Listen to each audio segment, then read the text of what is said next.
Realmente yo en el libro también, analizando esto, me doy cuenta, hablo como de dos capas diferentes, ¿no? La capa de negocio y la capa de ideación o del proceso en sí de innovación, ¿no? Entonces, para que la innovación funcione de forma efectiva en una organización, manejamos esas dos capas de forma diferente, ¿no?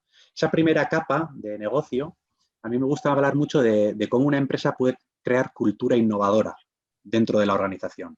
Crear cultura innovadora no es simplemente poner mesas de ping-pong o un sofá o un billar, ¿no? O muchas veces ponen césped en el suelo, etcétera, etcétera, ¿no? Sí, sí, sí. Para que parezca que eso es Google, ¿no?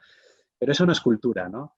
Cultura es mucho más, es de cómo hacemos que la organización entienda que tenemos que compaginar tres hábitos organizativos, que es el día a día, el corto plazo, el medio plazo, que es la mejora continua, es decir, cómo hacemos también, cómo pensamos más allá del día a día y pensamos en ese medio plazo en la mejora, en mejorar sistemas, ¿eh?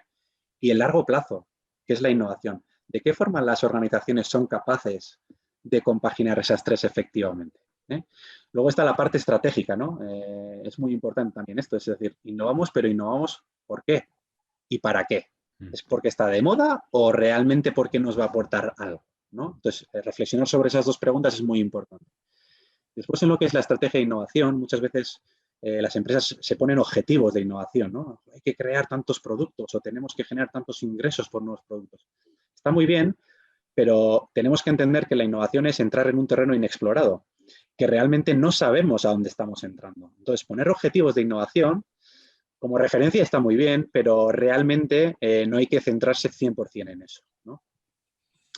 Está el tema de la estructura organizativa. A mí me gusta muchísimo decir que las empresas que mejor están preparadas para innovar son aquellas que la estructura organizativa está dividida en tres módulos.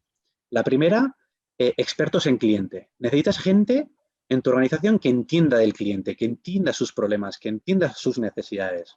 Y entender al cliente no es simplemente de vez en cuando irte a cenar con él, es mucho más también, ¿no? Entonces, esa es la primera parte.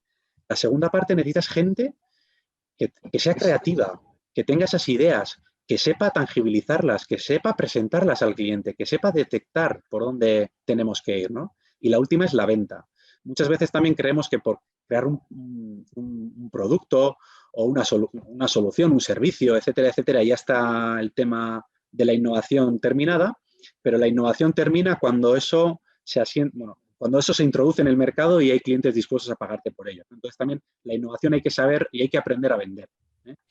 Luego está el Curioso, tema, sí, curioso, Joseba, perdón por meter un inciso, yo que me dedico a las ventas, canal ventas. Las ventas son las grandes olvidadas de la gestión de empresa, ¿eh? Es una cosa, el marketing se trata mucho en general, las ventas las meteríamos dentro del marketing, ¿no? Como esa punta de lanza, pero son las grandes olvidadas. Yo he dado compras, he dado estrategia, he dado absolutamente todo, marketing, cómo generar valor, etcétera, etcétera, pero la venta, ¿no? Y la fuerza de ventas es una de las grandes olvidadas. Es también mi experiencia, ¿eh? es así, es así, es así. Una de las partes más importantes de un negocio al final, la venta, ¿no? ¿Eh? Y luego está el tema también de equipo y liderazgo, ¿no? Se lleva mucho esto también. A mí me preguntó un amigo y me dijo, joder, ¿todo el mundo vale para innovar? Y mi respuesta fue no. No todo el mundo vale para innovar y se quedó como, ostras, ¿por qué no, no? Pues realmente hay gente que este mundo no le interesa. Hay gente que el mundo de la creatividad, de crear soluciones, esa ambición emprendedora, esa ambición orientada al cliente, pues no la tiene. No es ni bueno ni malo, simplemente pues tiene otro tipo de orientación y listo. Pues para innovar hay que tener unas ciertas capacidades, pues las capacidades de cuestionamiento, de ver qué está pasando en el mundo, de observar, de detectar necesidades, de detectar problemas, de conectar ideas, ¿no? Y bueno, se puede aprender, se puede trabajar, pero no todo el mundo está preparado para innovar. Y el liderazgo es lo mismo. Una cosa es que tengas al mejor equipo del mundo, al mejor innovador del mundo, y otra cosa es que seamos capaces de liderarlo correctamente, ¿no? El equipo, ¿no? Entonces, esa parte también me parece importante. Y luego la última parte, un poco más olvidada también en este sentido de negocio, también está el tema de los recursos, ¿no? Que seamos autocríticos y digamos a nivel de recursos, qué recursos tecnológicos disponemos, qué recursos de conocimiento disponemos, y ahí hay un concepto muy importante de ecosistema, ¿no? ¿De qué forma hoy en día, y sobre todo en Euskadi, ¿no? Esto lo está muy bien trabajado en Euskadi, creamos un ecosistema conectado entre centros de investigación, universidades, empresas, startups, individuales, y al final no se trata de hacer uno mismo todo, sino se trata de que seamos capaces de conectarlo todo y que todos salgamos un poco beneficiados de esta conexión, ¿no? Y esa es la parte de negocio que detecto yo en la innovación.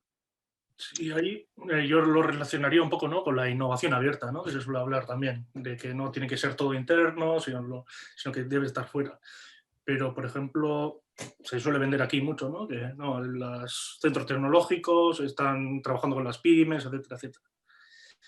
Pues es una experiencia que tuve yo con un centro tecnológico, que no voy a decir ahora, que me comentaba una startup que ellos, bien, estaban con el centro tecnológico, bien, pero eran el último mono.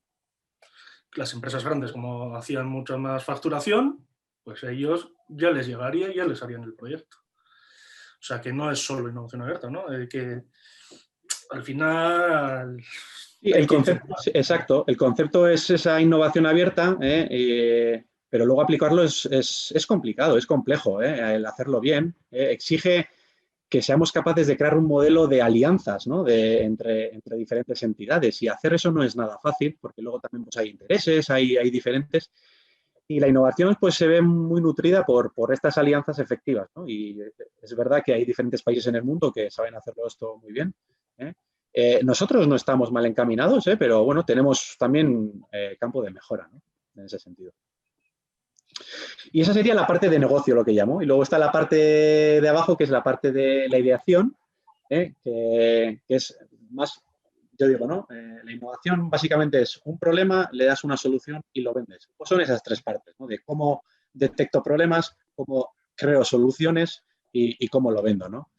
Y ahí está un poco la parte más compleja también, en el sentido de cuando me dicen, hijo, ¿y cómo detectamos problemas de los clientes, ¿no? Mi pregunta es, ¿y cómo de bien o mal tienes segmentado tú a tus clientes, ¿no? ¿Cuál es la segmentación que haces de tus clientes? ¿Cómo entiendes sus necesidades? ¿Cómo entiendes, cómo de cerca estás, ¿no?, de esas dificultades que tienen, ¿no? Y luego hay un proceso que a mí me encanta mucho en esto de metodologías de innovación. Se habla muchísimo de Lean Startup, de Design Thinking, etcétera. Yo en los últimos años me he enamorado de una metodología que son los Design Sprint. No sé si lo conocéis, los Design Sprint. Los Design Sprint son al final metodologías muy ágiles que en 4 o 5 días te juntas con un equipo innovador y básicamente partiendo de un reto, lo que creamos son soluciones, incluso lo testeamos a través de un prototipo. Se valida, ¿no?, digamos, ¿no? Se validan las hipótesis. Generamos unas hipótesis, un prototipo y se valida. Entonces, es una forma muy ágil para fallar rápido y barato, ¿no? Y lo he probado, de hecho, he tenido la experiencia de probar esto durante una semana con un reto y fue muy interesante la experiencia, la verdad. Ahí me surge la duda, ¿no?, de la innovación o este tipo de hipótesis para validarlas en industria, porque muchas veces se suele hablar del producto final, ¿no?, del cliente final, pero cuando son en industria eso se complica bastante la cosa. Exacto, ahí está un poco la diferencia entre el B2C y el B2B, ¿no? El B2C siempre es mucho más fácil, en el B2B, al final, una vez que la parte importante es entender un poco los roles que están asociados en el proceso, en el cliente, ¿no? Pero realmente, bueno, la prueba que hice yo fue en B2B y salió bien. Básicamente no se diferencia mucho porque al final lo que estás buscando es testear si esa idea está bien orientada o no, ¿eh? Y realmente sí que hay diferencias, pero en nuestro caso, pues realmente la prueba fue bastante parecida y salió bien. Pero no dependerá también del desembolso un poco de que requiera o Sí, bueno, de poner en práctica una máquina de $500.000 de euros, por ejemplo, ya se complicaría, entiendo, ¿no?